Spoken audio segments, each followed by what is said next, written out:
you doing, man? Yeah, I'm Good. doing How are good. you? Good. Yeah, nice to have you here and to talk with you. Yeah, it's a real honor to have you. Yeah. Oh man, it's I appreciate what you do with live guitar solos, and I actually Oh, been a fan of the thank page for a long time.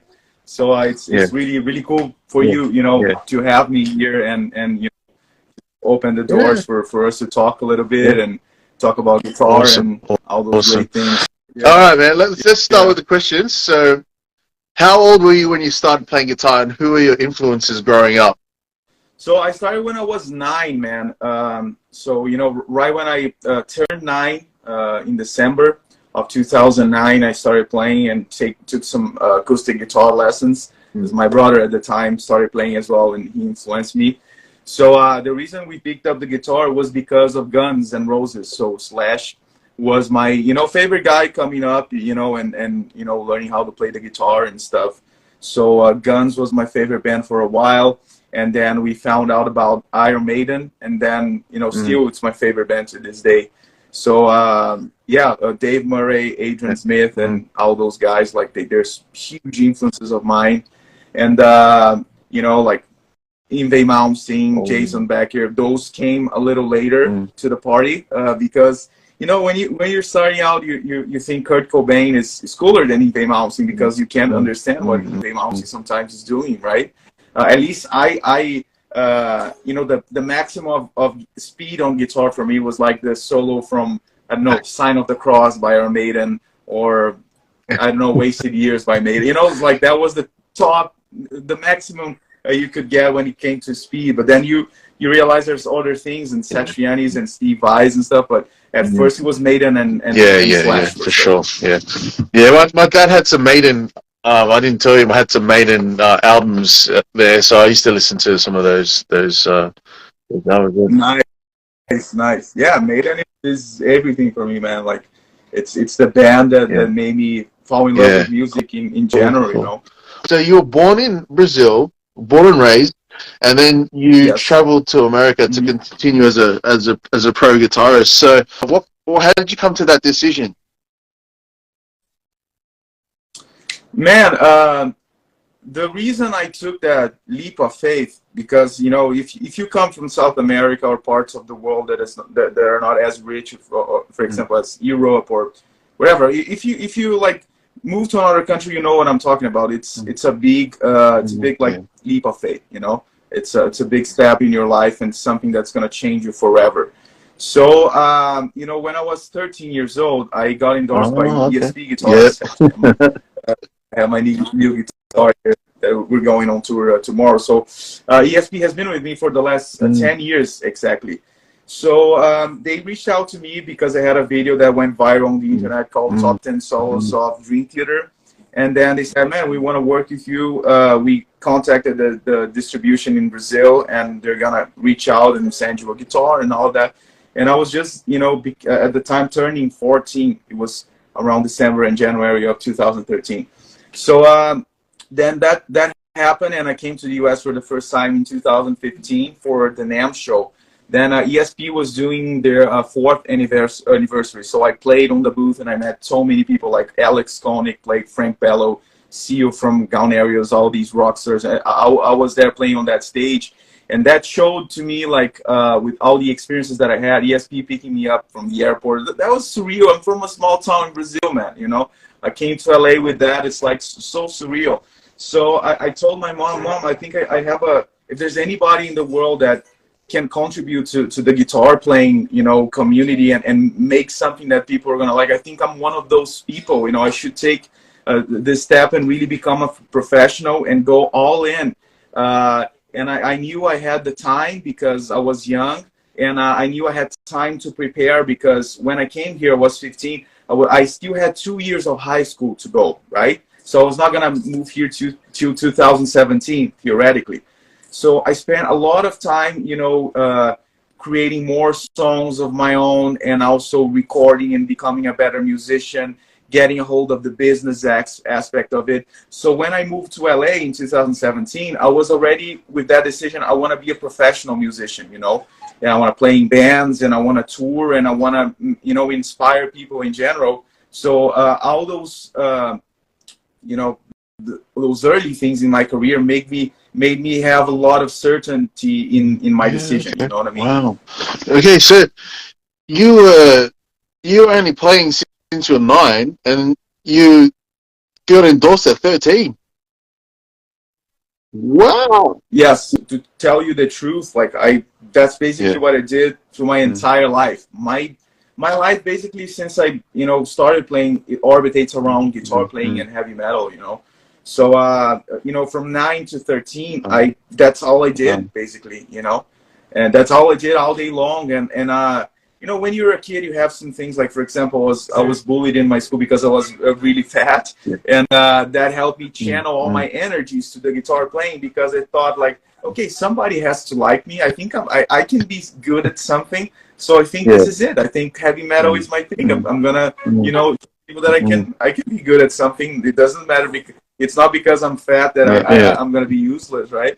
So I channeled all of that frustration and that desire of proving myself in my passion with music. So that's what happened. And then I had a good proficiency already when I was 12, 13, and I started filming myself, seeing a few mistakes, and then getting a hold of how can I edit my videos better? How can I have better ideas of how to promote myself?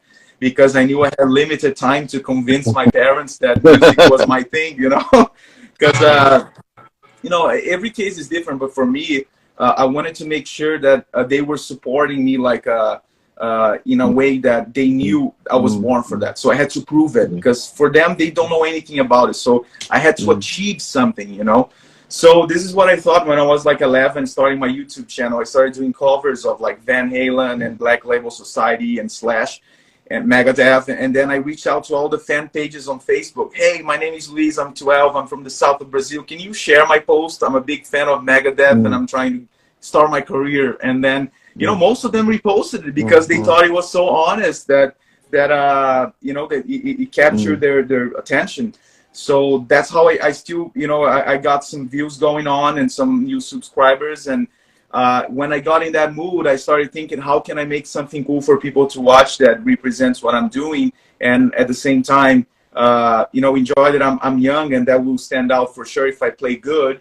So what can I do? Then I had the idea of the top 10 solos. So I did a few bands and stuff, and that got me the ESP thing, and that's it. Oh, what a story! And here you are Yeah. now. Thank you, man. Look, Thank you you. say you got your band, Red Devil Vortex. You guys have been around for a couple of years now.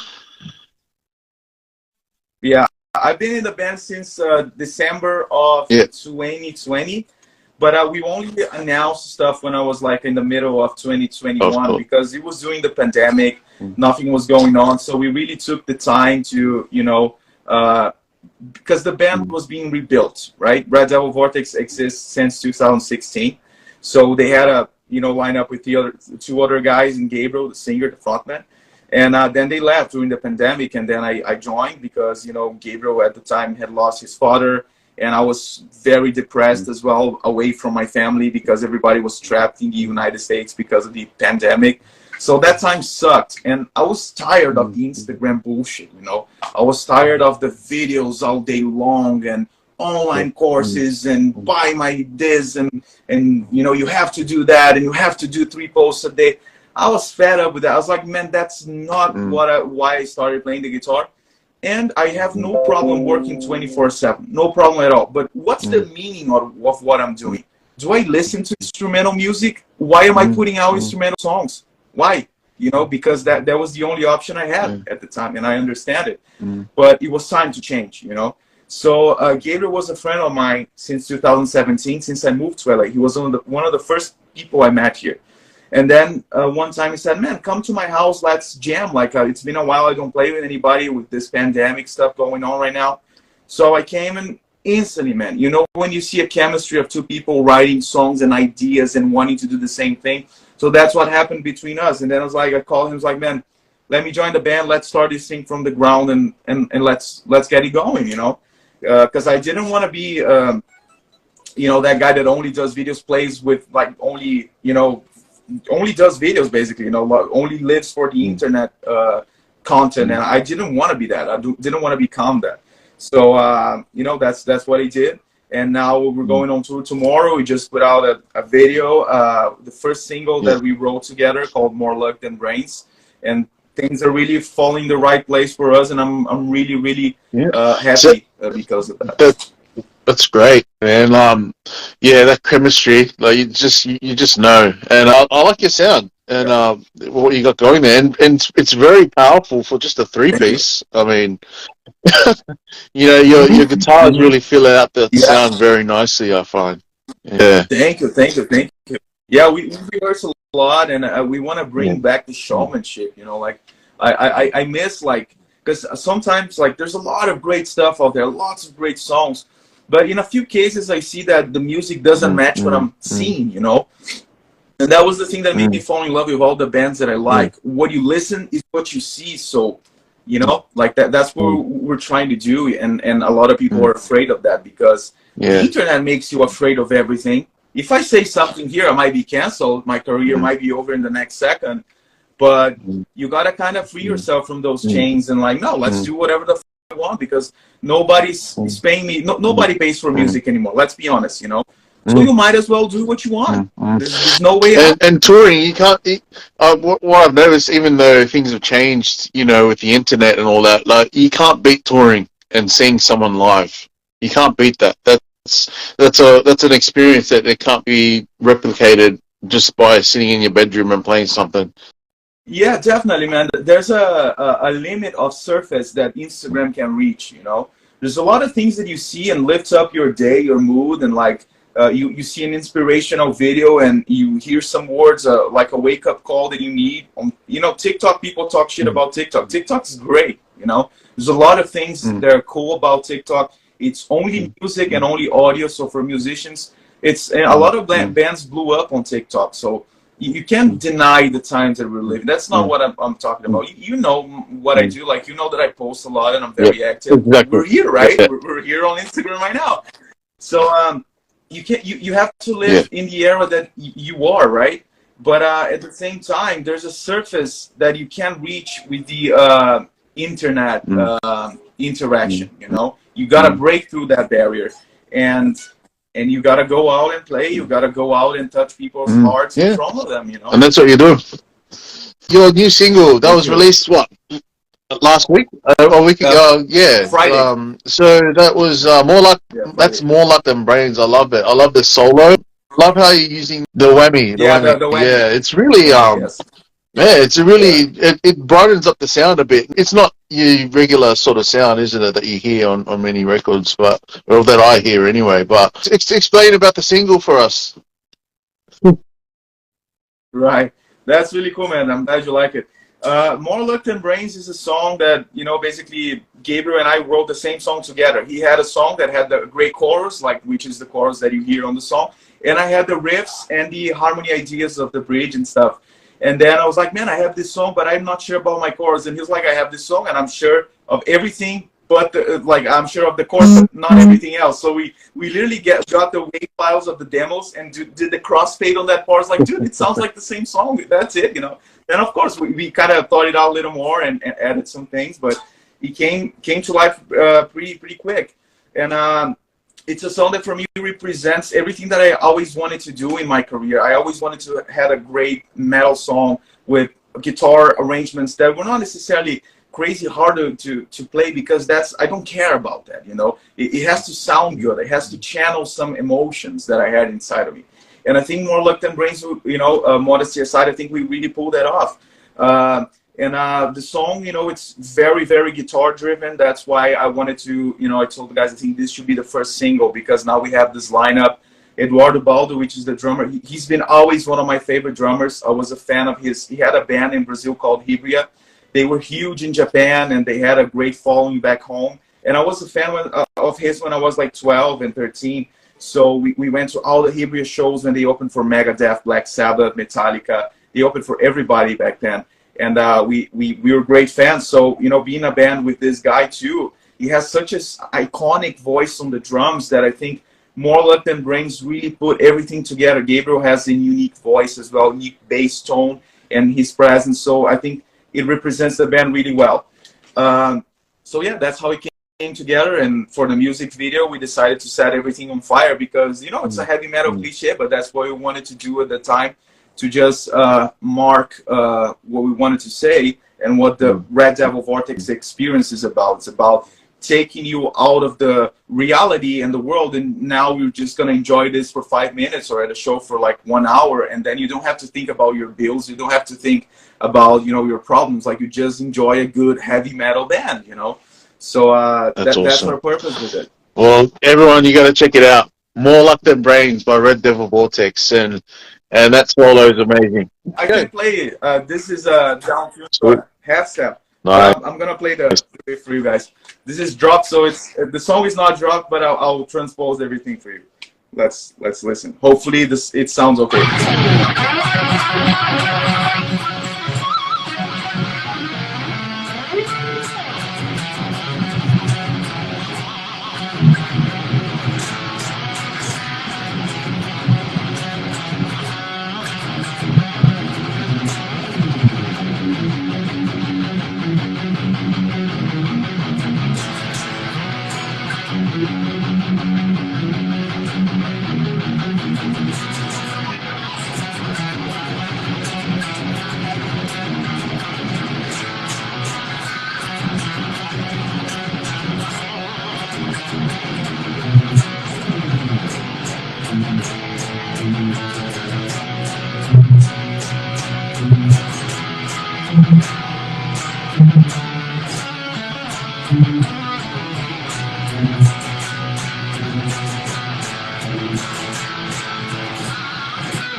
Wow. That's it. That's awesome. That's so good, man. Thank you. More Luck Than Brains. That's a hard riff. You mentioned about the pedals. Just that's a cool subject for guitar players as well. But the pedals that I used was basically yes, the whammy, but there's a very secret sauce in there called Vespa. It's a pedal by a brand named Beatronics. So every time I do the harmonic, like I press that pedal and it basically compresses the sound and puts a fuzz on it that if you really hear on the song, you're gonna notice that it's not a regular like pinch harmonic sound. So that's the secret sauce. I love it. I love your innovation there with the just something a bit different and unique in a way. That's I appreciate that, man. That's so nice to hear. Thank you. So you really are an innovator, aren't you? Because you've come up with this reverse tapping technique. Can you please explain that for me? I'd be really excited to hear what your take on that is. Right. So the reverse tapping technique came along because out of necessity, because really into Kiko Loureiro from Megadeth, but I'm a fan of his because of Angra, right? Of course, I love him in Megadeth, but at the time he wasn't in Megadeth. So, you know, everybody in Brazil knows him as the guitar player and founder of Angra, right? So I was huge into his era on the 2000s, the mid 2000s, that he was big on two hands, right? So he would play all these things and he was crazy good at that. And I saw that and I thought, man, I was just all day long like this, 1, 2, 3, 4, 1, 2, 3. So I could be as good with both hands, have the same proficiency, bro, you know? So at one point I said, that's never going to happen because I'm already 13, been playing for like 4 years already. So I'm not going to be as good, never, you know, with both hands. So I thought, why people, when you're doing the tapping thing, the traditional thing, why do you always tap the details and the lower notes are the complicated stuff? Because in metal, if you have the rhythm guitars over here, in terms of frequency, the highest you play, the more it's going to shine because you can cut through those frequencies, right? So I thought, you know, if I had a hand with 10 fingers, you know, I could have you know, I could play a note here, and I wouldn't be limited to that necessity, right? To that limitation. So what I thought is, okay, now that, you know, I can do the tapping here, if I reverse that, I get rid of that limitation, and then I can go back and forth like.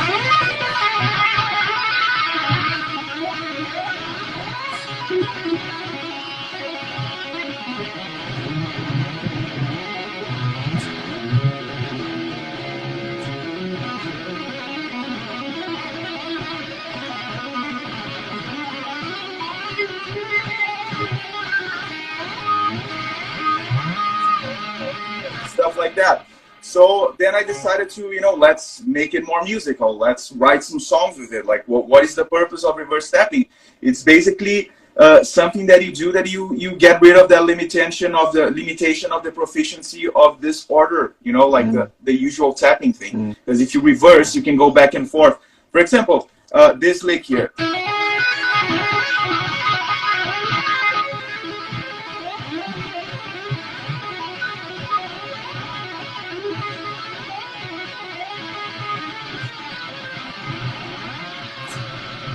And then I thought, like, okay, if I have like inversions of chords, for example, I want to play an A major, right? Then I have this. Do I really have to go every time and pick it, or just slide back? No, I can slide back and forth because I'm not limited anymore. Like,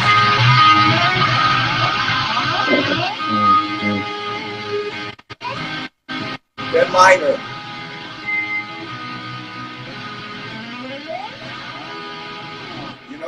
So all those things, because I think that what makes a player unique is going with a microscopic view on the detail of the detail. Because people think, oh, that's just bullshit, you know, it's just a detail, it's not going to make difference overall.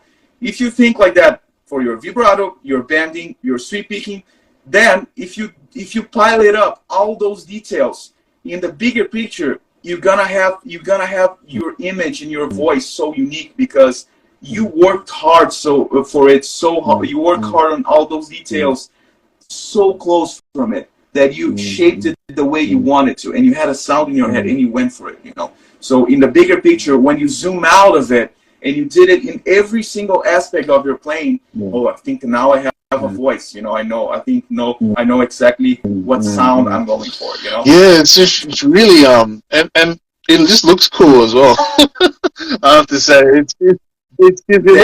I know. This magician on the anyway, but and it's very innovative. And you came up with that at a young age, really. The first time I thought about that, I was writing a song of mine called Insight, because it has this. The first time I thought about it is because I wanted to play this lick here on the solo of the song. I wanted to play. Right, so but it's fast. It's like 150 BPM. So I didn't want to do it like this, you know, only with one hand. So I tried, and it's hard to do it because the pinky sucks here, and I can't really see it. But if I do like this, because the complicated stuff is it, right? This part.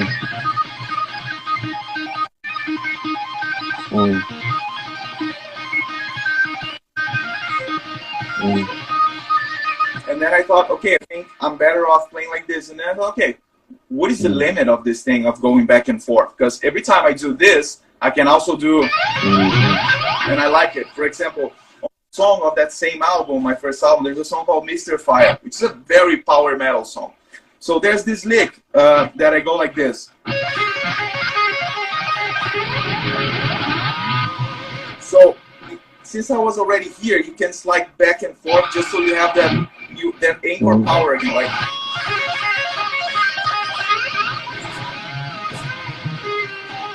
so the solo goes like this, if I can remember, like.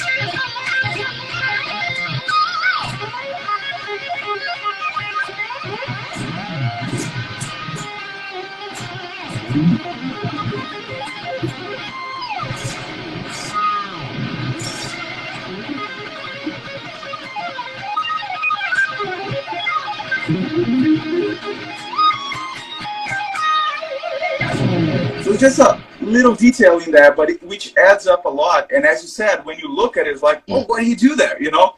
So I think I Yeah, like it's reverse definitely, stepping a and it's lot something because you've of come that. up with, and even Guitar World has noticed. I saw that some of that article. They've even noticed as well. So it's really good, man. I don't think Yeah. anybody saw it, but because I archived all my posts for this release. But Guitar World actually invited me to go to New York to do a presentation of reverse stepping. So if you type Guitar World reverse stepping, there's 2 or 3 lessons Mm. with me breaking it down from a song of mine called Reverse Strike, which has Dirk Mm. Verberian from Megadeth on drums. Because I did that song specifically to, Mm. let's see what the limit of this thing is and how cool I can Mm. make riffs with it. So then Guitar World, flew me to New York, and there's a whole tutorial of that on their YouTube. So if you guys Cool, want to check it everyone, out. check that out. That's all I've got for you at the moment. Look, thanks for so much for bringing your guitar along and showing us reverse tapping and your story is a really interesting one, and it can be inspirational for new ones, for new guitarists, for when they're learning, and you can start from a young age, and and it shows how Definitely. important it is to be unique in your sound as well, not just to be a copycat. Try and look for new things to create your own sound. Yeah, what I would say, to finish off is for the younger generation is like there's a lot of things to be done in rock and heavy metal, but we Mm. already have a whole history of it. So people kind of, oh, I think everything was done. Mm. No, it hasn't been done. But you gotta dig Mm. in. You gotta really dig through it, and it's a spiritual Mm. immersion. That's what I would say. You have to put your heart in and soul into it, and then you're gonna start noticing what's of your personality and what's there to be done. It's not that nobody. The thing is, it doesn't matter if you do something that was already done, because what sounds good. But it's like a band like Avenged Sevenfold. Like they didn't invent the wheel, but they did create Mm. a universe on Mm. their own, like a sonic universe. So it's that thing that's gonna make you stand out, and you're gonna sound like yourself, because you don't have to invent the wheel. You just have to see what your personality is and how you can reflect that in sounds, and nobody can copy that because Mm. you are unique. So don't settle in with the old, Mm. like, Mm. that's all Mm. great. It's classic. I get Yeah. it. Everybody does, but there's Mm. more.